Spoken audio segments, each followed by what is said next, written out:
Ali Mustafa, one and only, and he is with me. Welcome to the show और आपको ईद मुबारक। आपको भी ईद मुबारक। दिन का आगाज ईद पे कैसे करते हैं मीठी? मतलब नमाज तो पढ़ने के बाद फौरन और सवैयां भाई बहुत बनती हैं। बचपन में बहुत एक्साइटमेंट होती थी ईद की। ईद पर हम लोग जो है वो पहले से पूरा प्लान करते हैं। सुबह नाश्ते में ईद के पहले दिन ये होगा, दोपहर को ये होगा, शाम को ये होगा। अच्छा, चल मेरे मखड़ा के एक पल हंस के आई तेरे तकड़ा के नजरा रस नैना दा चखड़ा, चल मेरे मखड़ा।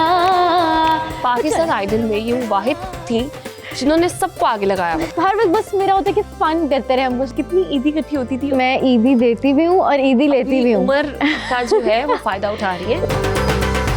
बहुत हिट गाने आपने पाकिस्तान को दिए हैं। पहला गाना जो हिट हुआ वो है तेनू लेके जाना।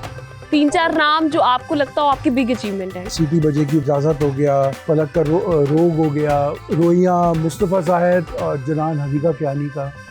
मैं ते मेरा दिल बर जानी बुलियां ते प्यार कहानी, सावां च आया ए तूफान,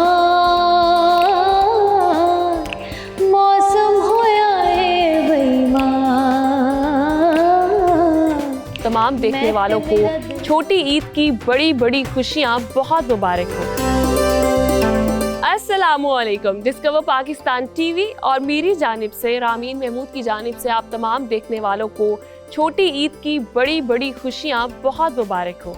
हम जब बात करते हैं ईद उल फितर के हवाले से स्पेसिफ़िकली, तो अल्लाह ताला ने ये जो तोहफ़ा है ये रमज़ानुल मुबारक के बाद हमें ईद की सूरत में अता किया है, जिसमें फेस्टिविटी होती है, एक दूसरे से मिलने मिलाने का नाम है, हंसने हंसाने का नाम है, और मिलजुल कर एक दूसरे के साथ एहसास, मोहब्बत और जो भाईचारे का रिश्ता है उसका भी हमें ये महीना भी दर्स देता है, और फिर ये ईद जो है वो भी दर्स देती है। जब हम बात करते हैं पूरी दुनिया के हवाले से, इस वक्त हम देखते हैं कि पूरी दुनिया में सूरत हाल है वो कशीदगी का शिकार है।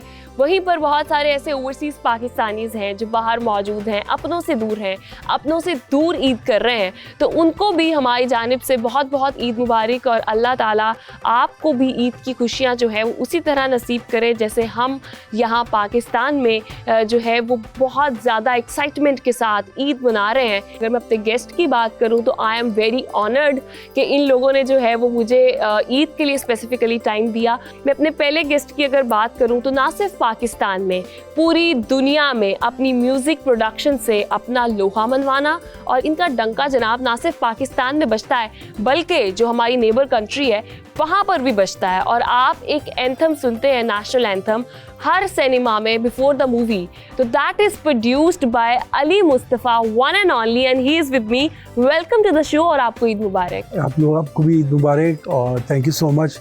और आपने इतनी ऐसे ही बिल्कुल एक इंट्रो दे दिया, ऐसा कुछ भी नहीं है। He is always being humble। अच्छा, हमारी जो दूसरी गेस्ट हैं बहुत प्यारी, इनकी आवाज़ इतनी खूबसूरत है जिसका जादू आपने सुना है पाकिस्तान आइडल में। One and only Samiya Gohar is with me. Welcome to the show. Eid मुबारक, कैसी हैं? बिल्कुल ठीक ठाक, and thank you so much. आपको भी ईद मुबारक। दिन का आगाज ईद पे कैसे करते हैं मीठी ईद पे? ये बहुत ज़रूरी चीज़ है। सबसे पहले सेवैयां, मतलब नमाज तो पढ़ने के बाद फौरन है और सेवैयां भाई बहुत लाजमी है। अच्छा, आप शीर खुरमा वाले लोग हैं या? ओह, शीर खुरमा वही खाया था आज।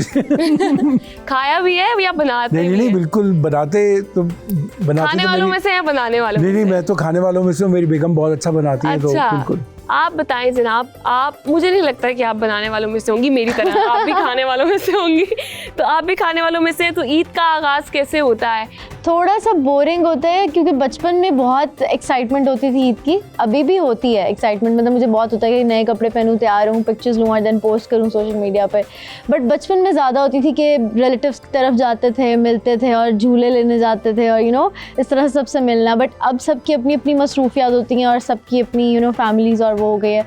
तो अभी मतलब पिछले साल से तो मैं अली भाई के पास हूँ, मतलब उनके पास जब से काम कर रही हूँ, तो मैं ईद पे तैयार होकर बस फिर अली भाई की तरफ आ जाती हूँ। फिर बारबेक्यू वगैरह करते हैं और एंजॉयमेंट होती है, और फिर ईदी मिलती है। और सबसे पहले बेसिकली हैं कहाँ से? लाहौर से? मैं लाहौर से। लाहौर से, लाहौरी हैं आप? अच्छा, लाहौरी तो खाने के बड़े शौकीन होते हैं, तो आपकी फरमाइश होती है कि ये बनना चाहिए और इस तरह से? घर में होती है बहुत ज़्यादा, लेकिन अगर कहीं बाहर गए हो, लाइक जैसे भी मैं भी मेहमान नवाज़ी में वहाँ, तो फिर नहीं, फिर जो मिल जाता है खाते हैं, लेकिन मैं सब कुछ खा लेती हूँ, लाइक सब, मतलब कोई वो नहीं है, एक आधी स्पेसिफिक कोई डिशेज है जैसे करेले नहीं खाती और इस तरह की एक दो डिशेज हैं, बाकी वेजिटेबल्स एंड यू नो हर चीज़ खा लेती हूँ। करेले वैसे बहुत मजे के होते हैं, मुझे तो भाई बड़े पसंद है। हम आपकी पसंद, आप लाहौर से हैं या? नहीं, मैं लाहौर से नहीं हूँ, मैं कोहाट से हूँ और मैं यहाँ पर काफ़ी टाइम हो गया यहाँ पे मूव होकर आया हूँ। तो सबसे बड़ी बात ये होती है कि ईद पे मतलब मैं खुद से ही भूलना शुरू हो गया हूँ कि ईद पर हम लोग जो है वो पहले से पूरा प्लान करते हैं कि भाई सुबह नाश्ते में ईद के पहले दिन ये होगा, दोपहर को ये होगा, शाम को ये होगा। अच्छा। और पूरी प्लानिंग जो है वो एक हफ्ते से चल रही होती है। तो ज़ाहिर सी बात है एक फेस्टिवल है और एक ऐसी चीज़ है कि बहुत अगर फेस्टिव ना हो तो आप यकीन करें कि उसका मज़ा नहीं आता। अच्छा, अभी तो आप लाहौर में रहते हैं, तो कोहाट में आपने बचपन की ईद तो गुजारी होगी, ऐसे ही है? तो बचपन की ईद कोहाट में या फिर आपकी ईद लाहौर में? बड़ा मुश्किल, वैसे अजीब सा सवाल है, लेकिन दोनों की अपनी जगह है और लाहौर का एक अपना मज़ा है और वहाँ पर अपने कोहाट में उन चीज़ों का एक अपना मज़ा होता है। वहाँ पे कज़न्स होते हैं, सारे होते हैं, मतलब बुज़ुर्गों के पास जाना। फिर सबसे बड़ी वहाँ पे एक रिवायत होती है कि बस जिस तरह ही आपने नमाज ईद की पढ़ी है तो फिर कब्रिस्तान जाते सब लोग, दुआएं होती है, सारा कुछ होता है। तो ये बड़ा एक सिलसिला होता है।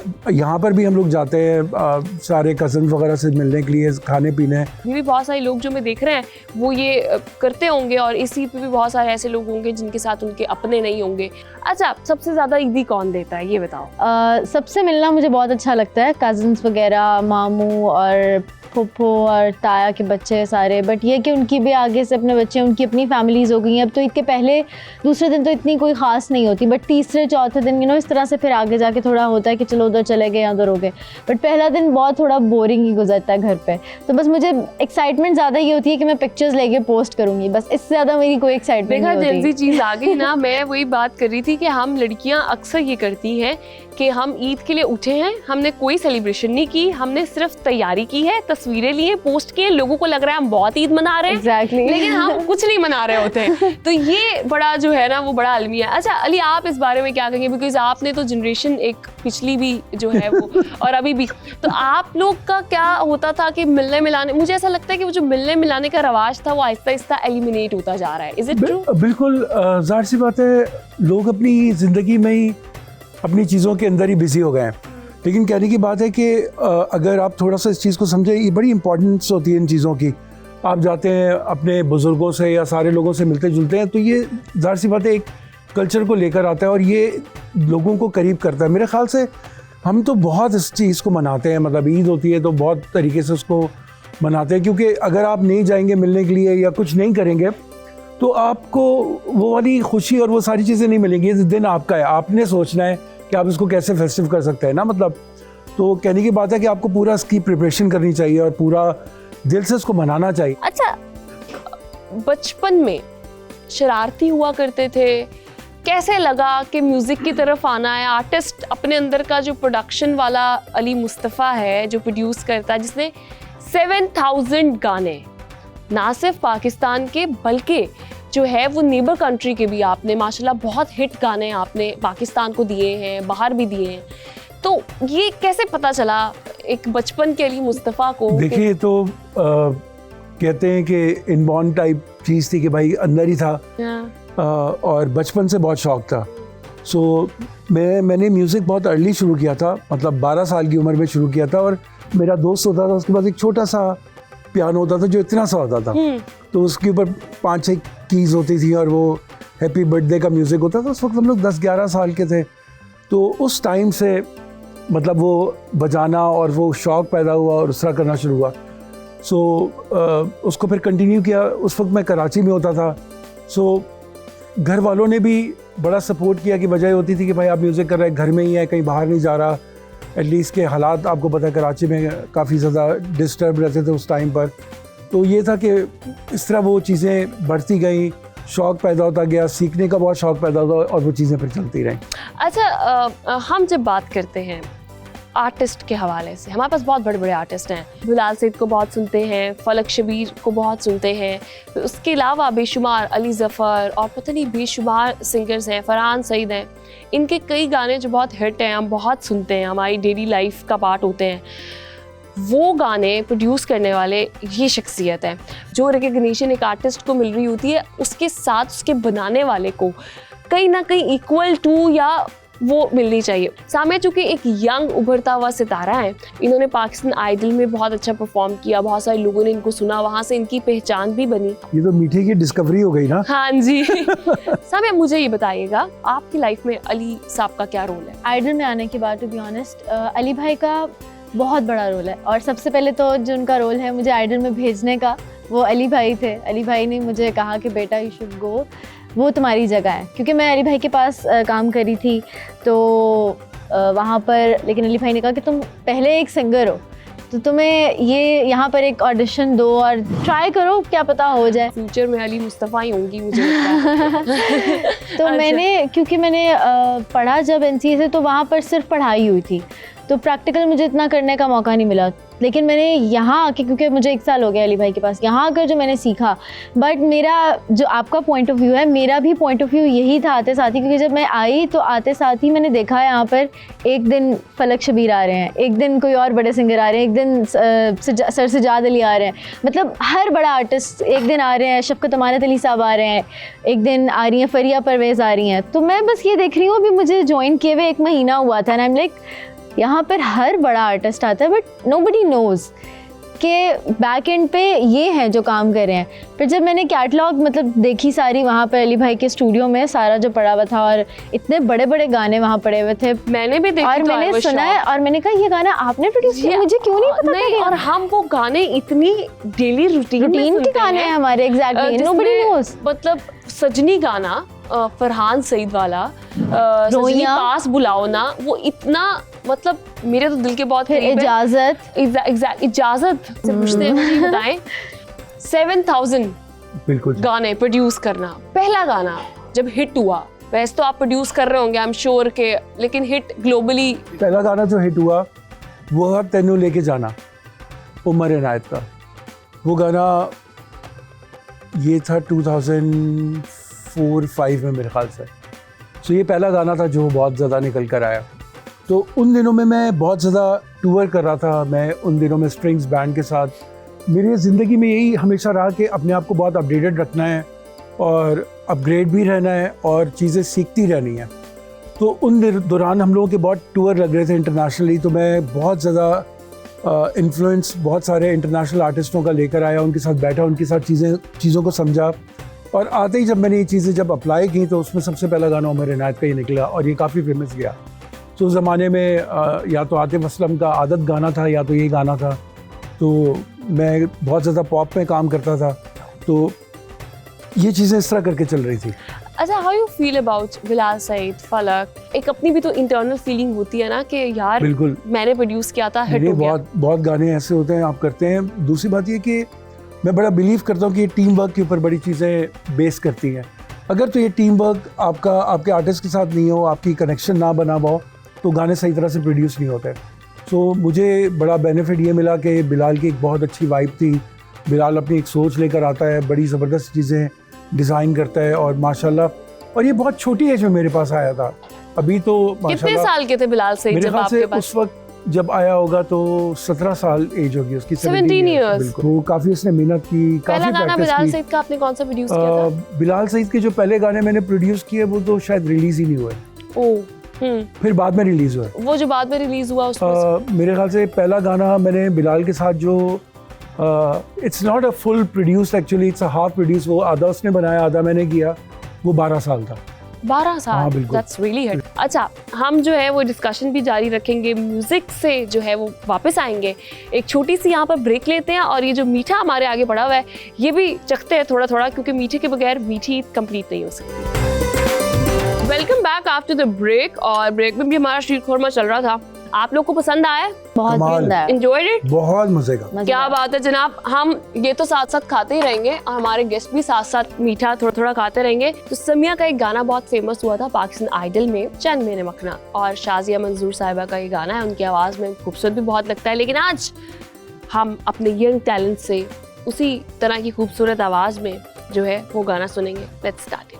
चन मेरे मखना, चन मेरे मखना, चन मेरे मखना के एक पल हंस के इधर तकना के नजरा रस नैना दा चखड़ा चन मेरे मखना चन मेरे मखना हो सजना आण खलोती द्वारे हो डावा डोल होए मुटियारे साडा प्यार अमानत रख ले ना जाज कदमां नू ढक ले हो ना जाज कदमां नू ढक ले सावी पार इश्क दा चखड़ा चन मेरे मखना ओ चन मेरे मखना चन मेरे मखना के एक पल हंस के इधर तकना के नजरा रस नैना दा चखड़ा चन मेरे मखना ओ चन मेरे मखना। क्या बात है जनाब, क्या बात है। Thank you. आर्टिस्ट जो होता है ना, वो जब फील करके कोई चीज़ गाता है, लिखता है या फिर किसी भी तरह का एक्ट कर रहा है, कुछ भी कर रहा है, तो वो बड़ा मैटर करती है। मुझे ये बताएं कि आपकी शादी जो है वो क्या कहानी थी? आप उस टाइम पे एक फेमस प्रोड्यूसर और चीज़ें सारी आप कर रहे थे, तो डिमांड थी बहुत ज़्यादा लड़कियों में डिमांड थी बहुत ज़्यादा लड़कियों में? कोई डिमांड नहीं कुछ यार ये आप कितने हम्बल हैं, देखें आप हर बात पे। हाँ बिल्कुल कोई ऐसी डिमांड नहीं थी। अच्छा, कोई ऐसी डिमांड नहीं थी। फिर आपकी अरेंज मैरिज थी? इस्लाम जी अरेंज मैरिज थी बिल्कुल। अच्छा, अरेंज हो गई बाद में या थी अरेंज? अरेंज मैरिज थी, ठीक हो गया माशाल्लाह। तो अब भाभी कितनी सपोर्टिव है when it comes to your production? क्योंकि मैंने आपको देखा, आप तो लेट नाइट तक म्यूजिक में अपने स्टूडियो में लगे हुए होते हैं, तो वो कहती नहीं है कि यार बहुत ज़्यादा सपोर्टिव है। She understands actually.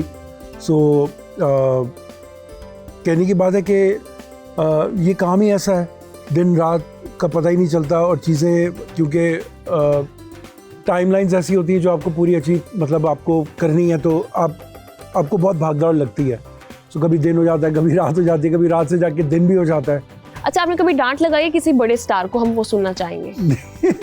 नहीं, आप बताएंगे, मुझे पता है यू आर वेरी काम, लेकिन मुझे फलक को कोई डांट लगाई हो, बिलाल को कोई डांट लगाई हो? देखिए फलक और बिलाल वगैरह तो बिल्कुल ऐसे है ना मेरे लिए कि मेरे फैमिली की तरह हैं सारे, मतलब मोस्टली जितने सिंगर्स आते हैं, फरहान भी सारे, तो ज़ाहिर सी बात है ऑफ कोर्स हम लोगों का इतना ज़्यादा कनेक्शन एक रहता है कि मेरे ख्याल से सबने ही डांट खाई है।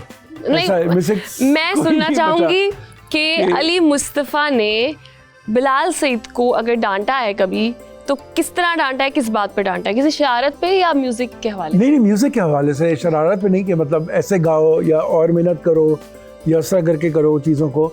ज़रा से पता है हर बंदा जब स्टूडियो में आता है ना, तो वो एक इम्प्रूवमेंट के लिए आता है, क्योंकि आपकी माइक के साथ दोस्ती और आपने जिस तरह काम करना है, जिस तरह चीज़ों को लेके चल रहे हैं, तो सबसे बड़ी बात जो मुझे लगती है कि कुछ लोग इसको माइंड भी करते हैं, डांट डपट को, इन सारी चीज़ों को। PSL का गाना सीटी बजेगी जो हम सबका फेवरेट है, अली जफर ने जो गाया था, वो प्रोड्यूस्ड बाय अली मुस्तफ़ा साहब है। वो भी हमारा तो इतने एग्जैक्टली क्रिकेट के तो बहुत गाने हम लोगों ने बनाए, बहुत बनाए। इस बार वाला भी आपने बनाया, PSL वाला भी हम लोगों ने। एग्जैक्टली। अली जफर आपके पास आए, कब मुलाकात हुई? नहीं, अली जफर का गाना छन्नो जो था वो हिट हो चुका था।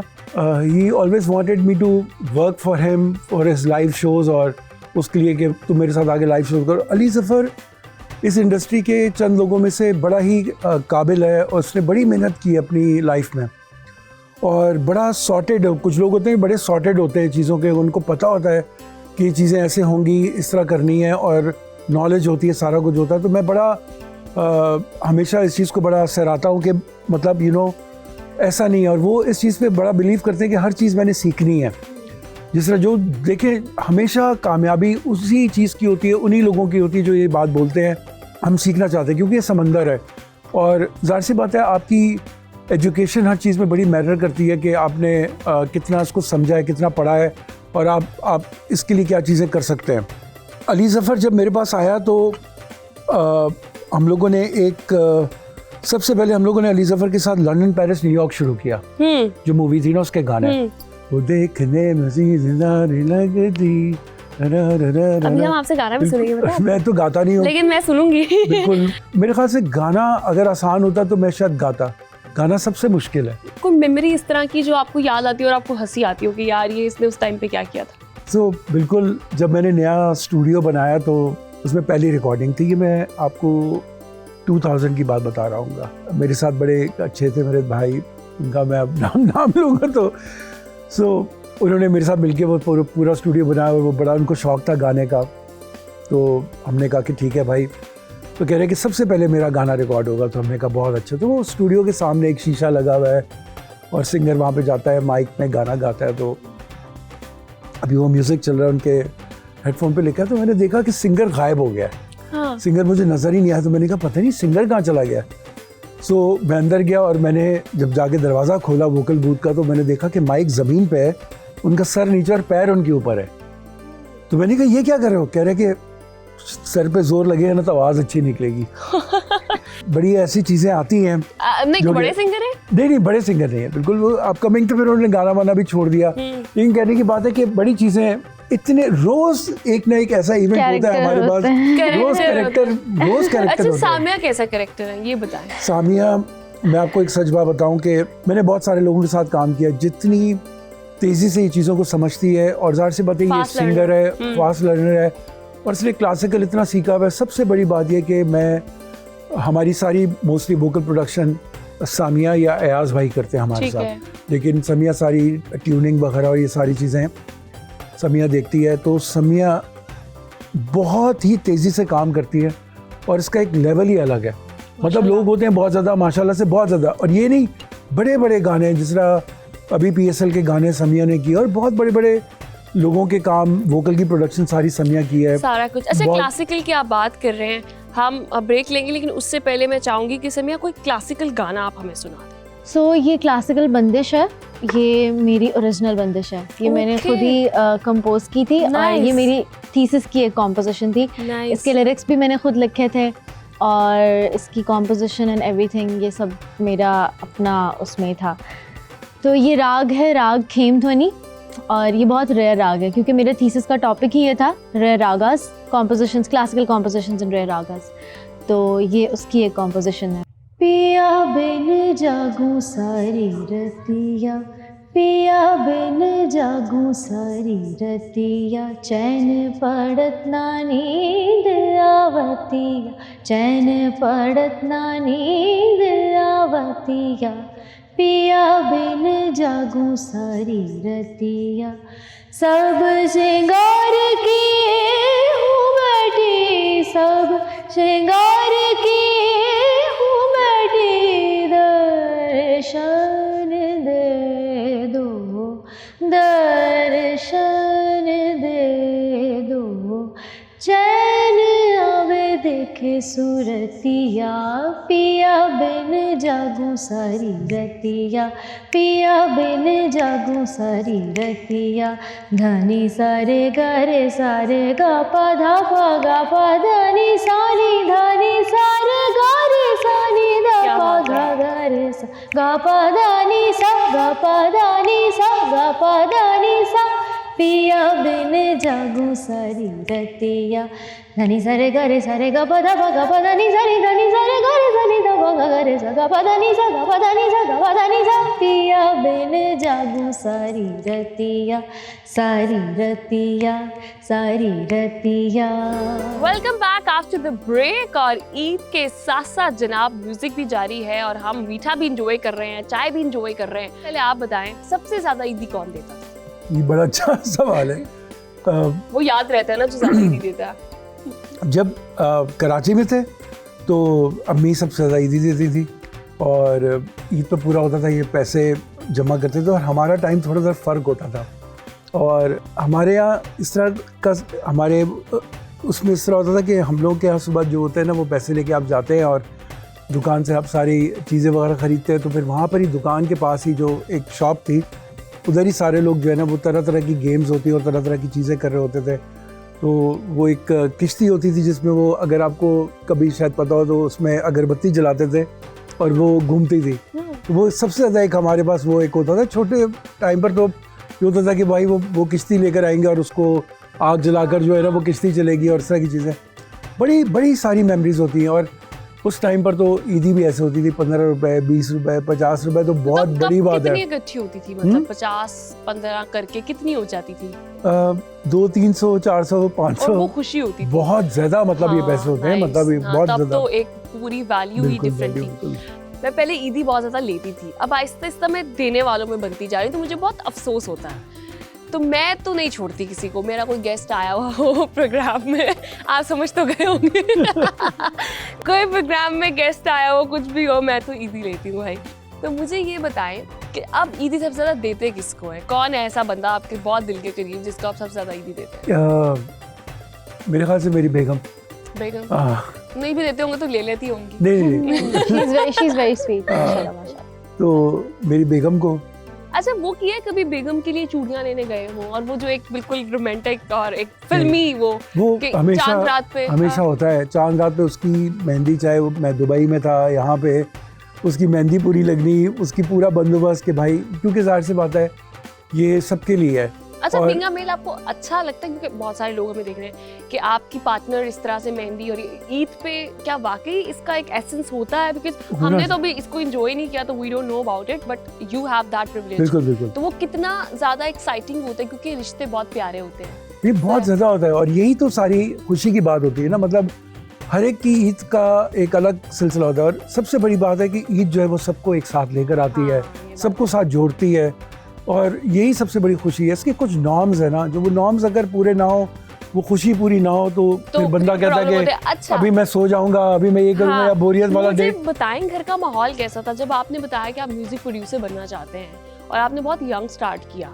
तो कोई आगे से रिस्ट्रिक्शन थी? क्योंकि मुझे ऐसा लगता है उस जमाने में तो म्यूजिक को ज्यादा, क्योंकि स्टीरियोटिपिकल बहुत सारी चीजें हमारी बिल्कुल, इंडस्ट्री के साथ हैं, तो क्या किस तरह के ताने मिलते थे देखिए, रिश्तेदारों सबसे बड़ी से? रिश्तेदारों से तो कभी किसी ने, घर सबने वालों से, बहुत हाँ। सबने बहुत अप्रिशिएट किया। देखिए, सबसे बड़ी बात ये होती है कि एक पेरेंट्स के लिए उनका बच्चा उनकी नज़रों के सामने रहे। आपको मतलब मोबाइल फ़ोन और इस तरह की चीज़ें, गेम्स वगैरह तो होती नहीं थी, सब जो आउटडोर चीज़ें होती थी जाना। और फिर कराची उस टाइम पे थोड़ा सा स्टेबल नहीं था हालात की वजह से, और इन पॉलिटिकली प्रॉब्लम्स थे, चीज़ें थी। तो पेरेंट्स का ये होता था कि अच्छा ये घर में बैठा हुआ है, घर में ही इसके दोस्त आ रहे हैं, तो वो उनके लिए सबसे बड़ी चीज़ होती थी कि एटलीस्ट ये कहीं बाहर नहीं है, कुछ कर नहीं रहा, ऐसी चीज़ के बंदा बोले। तो वो मेरे ख्याल से वो उनकी इनकरेजमेंट और मतलब उस चीज़ ने ही और सपोर्ट किया कि आप आगे बढ़ें और काम करें। अच्छा, तो बड़ा तो ज़रूरी support होता है। साथ ही नहीं, बहुत जरूरी होती है फैमिली की और ख़ास तौर पे मेरे वालिद साहब हमेशा मेरे साथ खड़े होते थे मेरी क्लासेस में म्यूज़िक के। ज़रा समिया के वालिद साहब भी समिया को लेके जाते रहे, और वहाँ पर हम क्लासेस समिया में। की तरफ आते हैं। आप बताएं कब आपने म्यूजिक स्टार्ट किया और उस टाइम पे फैमिली ने किस तरह से सपोर्ट किया? I was 13 जब मैंने स्टार्ट किया था म्यूज़िक, और 10 साल पहले 2016, और उस वक्त तो मैंने सोचा भी नहीं था कि मैं अभी यहाँ पर खड़ी होंगी, लाइक ऑनेस्टली। मतलब सो प्राउड ऑफ यू, माशाल्लाह, बीइंग अ वुमन। सीखना शुरू किया तब, और मेरे टीचर थे सर ज़िया, उनसे मैंने सीखना शुरू किया, और उस टाइम पे I was his first student.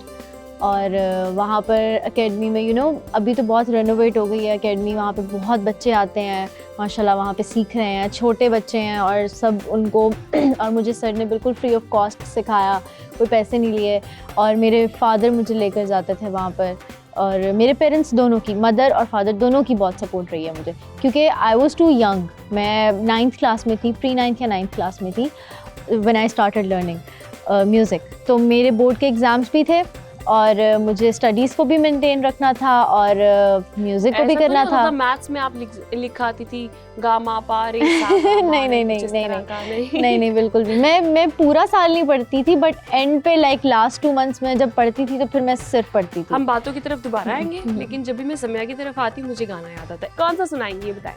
मैं ते मेरा दिल बर जानी, बुलियां ते प्यार कहानी, मैं ते मेरा दिल बर जानी, बुलियां ते प्यार कहानी, सावां च आया ए तूफान, मौसम होया ए बेईमान, मैं ते मेरा दिल बर जानी, बुलियां ते प्यार कहानी, शौख नज़ारे देण गवाही, मिल के टुर पे प्यार दिया ही जद तक मेरा मैं ते मेरा दिल बर जानी बुलियां ते प्यार कहानी। क्या बात है, वंडरफुल वंडरफुल। भाई क्या एक्सप्रेशंस है इस लड़की के, और आवाज़ तो माशाल्लाह। अच्छा, हमने ईदी की सबसे बात की तो आपसे रह गया बचपन। तो अभी आप माशाल्लाह अपने बचपने में ही हैं, लेकिन इतनी तरक्की आपने कर ली है। मुझे ये बताएं कितनी ईदी इकट्ठी होती थी, और अभी तो माशाल्लाह अन भी कर रही होगी, तो ईदी देती हो या मतलब क्या सीन है? आई फील लाइक अभी मैं इस एज में हूँ कि मैं ईदी देती भी हूँ और ईदी लेती भी हूँ। उम्र का जो है वो फायदा उठा रही है, हूँ लेकिन चले ईदी लेती भी हूँ क्योंकि हम मुझसे दे बड़े भी है ना, हम्म। मुझसे बड़े भी हैं, वो उनको थोड़ी जाने दूंगी, उनसे ईदी लेती भी हूँ। और जो छोटे हैं वो अली मुस्तफा कहते साहब हैं से लेती है, अली भाई से लेती हूँ ईदी। अच्छी ईदी देते हैं। हाँ मैं जी, आपके लिए पूछ रही हूँ। नहीं ठीक है। नहीं बहुत अच्छी ईदी देते हैं अली भाई मुझे। मैंने इनके बारे में सुना है कि पाकिस्तान आइडल में ये वो वाहिद थी जिन्होंने सबको आगे लगाया हुआ था। भला कैसे? अपनी शरारतों से। तो मुझे बताओ लड़की क्यों फेमस हो शरारतों की वजह से? क्या करती थी ऐसा? बस मतलब मेरी पर्सनालिटी आई फील लाइक ऐसी है कि मैं बहुत ज़्यादा तंग करती हूँ पर्सनैलिटी सबको। भी डाल दिया नहीं मतलब, हाँ। तो आइडल में सब कंटेस्टेंट्स के साथ मेरी तो अच्छी दोस्ती है, सबके साथ ही, लड़कियों के साथ थोड़ी बहुत ज़्यादा है मेरी। और ये है कि क्योंकि हम सब एक गेस्ट हाउस में रहते हैं और रात को एक दूसरे को तंग कर लिया, कोई प्रैंक्स कर लिए, और बस हर वक्त बस मेरा होता है कि फन करते रहे हम कुछ ना कुछ। और आई रियली लाइक कि लेकिन क्या करती थी उसकी कोई अब जैसे हम एक नया बैग लेकर आई, वो एक होता है ना बैग सूटकेस, वो लेकर आई, तो अब वो थोड़ा बड़ा सूटकेस था, अब मैं उसके अंदर फिट आ गई। वो कह रही है आप देखिए मैं ना नया सूटकेस लेके आई। बिठाया नबील भाई और आर्यन को बिठाया, और बस फिर हम लोग, उसने वो सूटकेस खोला, अंदर से मैंने लाइक हंस रहे हैं सारे। और मैनेजमेंट को बहुत तंग करती हूँ मैं, मतलब आपने ये किया है, मुझे कब मेरी बारी कब आएगी, मेरी आपने लास्ट पे क्यों रख दिया है, फिर मेरा मेकअप नहीं हुआ अभी, मुझे ऐसे नहीं करे। नहीं वो सब बहुत स्वीट है, उनको पता है कि अब ये ऐसी है, वो जान के मेरे साथ ऐसे, मतलब उनको पता है कि ऐसी है। अब मैं नेल्स लगा रही हूँ, जो बंदा होता है ना बाद में फिर बहुत मिस भी किया जाता है। हाँ जी, वो कहते हैं कि यार अब सारा टाइम मैं तैयार हो गई हूँ, बिल्कुल सब कुछ मैंने कर लिया है, लेकिन बिल्कुल रोल होने से 5 मिनट पहले मुझे याद है कि मैंने नेल्स तो लगाए नहीं। अब मैं बैक स्टेज बैठ के नेल्स लगा रही हूँ प्रॉब्लम, और मैंने एक हाथ पे लगा लिया, और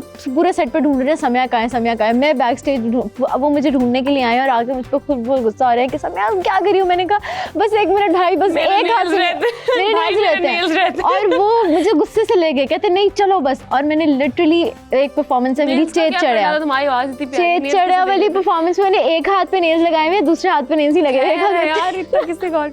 ये देखे मैं यहाँ पे मेंशन करना चाहूँगी, हूँ मैं भी खातून, और अच्छी बात है यार, देखे हमें प्यार होना अच्छा लगता है, लेकिन कुछ भी हो जाए हमारे नेल्स ज़्यादा इंपॉर्टेंट है, चाहे भाई तब कुछ भी हो रहा है गैमा गैमी। अली आपकी शरारतें कैसी होती थी बचपन में? हम लोग बहुत जो होता लोगों के घर बेल मारते थे, भाग जाते थे। बिल्कुल। कभी पकड़े गए, मार पड़ी किसी? नहीं बचत हो गई, मतलब पक्के खिलाड़ी। बाकी दोस्तों को पड़ गई, मैं बच गया बिल्कुल। ये वो थे जो खुद आगे बेल बजा के भाग जाते थे और अपने दोस्तों को धक्का देके उनके घर के आगे करके चले जाते थे, तो ऐसे ही था। ऐसे ही कुछ था, आप यही समझे। जर्नी अगर मैं बात करूं अली मुस्तफ़ा साहब की, तो वो किसी एक एपिसोड पे कंप्लीट नहीं हो सकती, लेकिन आपकी अचीवमेंट्स जो आपको लगता हो कि बहुत हाई हैं, और बहुत सारे आपके हिट गाने, 7000 के नाम तो ऑफ कोर्स हम यहाँ नहीं ले सकते, आपको पर्सनल जो लगते हैं कि यार ये किया, बहुत अच्छा किया। मेरे लिए सबसे बड़ी अचीवमेंट की जो बात है वो हमारा नेशनल एंथम है, जिसकी सारी रिकॉर्डिंग हमने कंडक्ट की। ये थ्रू ISPR के आया।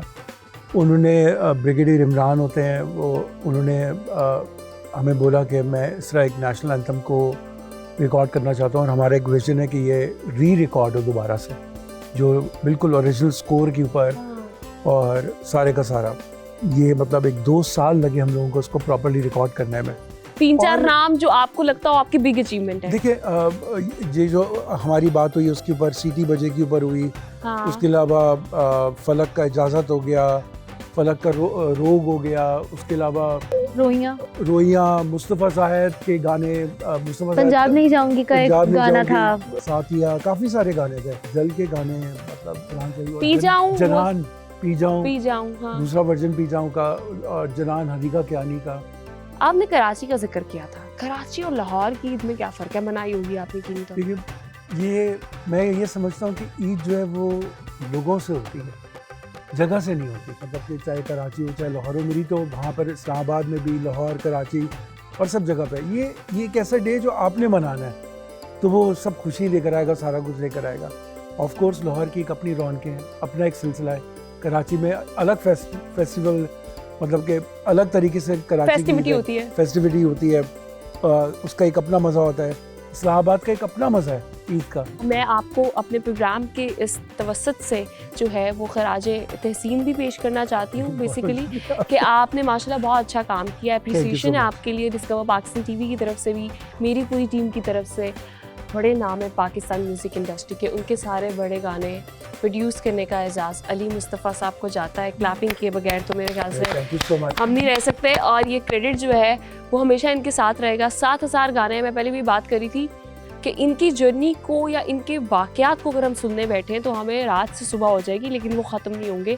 एक बार फिर आपको मेरी और डिस्कवर पाकिस्तान टीवी की टीम की जानिब से बहुत बहुत ईद मुबारक। अपना ख्याल रखें, ईदी बांटें, अपने छोटों को बहुत सारी ईदी दें और मुझे भी भिजवाएं। इसी के साथ अपने प्रोग्राम का इख्तिताम करती हूँ। अपना बहुत ख्याल रखें, अल्लाह निगहबान। लेकिन साथ गाना सुन के जाएं। चलें जी, कौन सा गाना गाने लगे हम अब? ऐ दिल किसी की याद में होता है बेकरार क्यों, जिसने भुला दिया तुझे उसका है इंतजार क्यों। वो ना मिलेगा अब तुझे जिसकी तुझे तलाश है, राहों में आज बेकफन तेरी वफा की लाश है। क्या बात है। ये तो जरा बता मुझे, तूने किया था प्यार क्यों। ऐ दिल किसी की याद में होता है बेकरार क्यों। क्या बात है।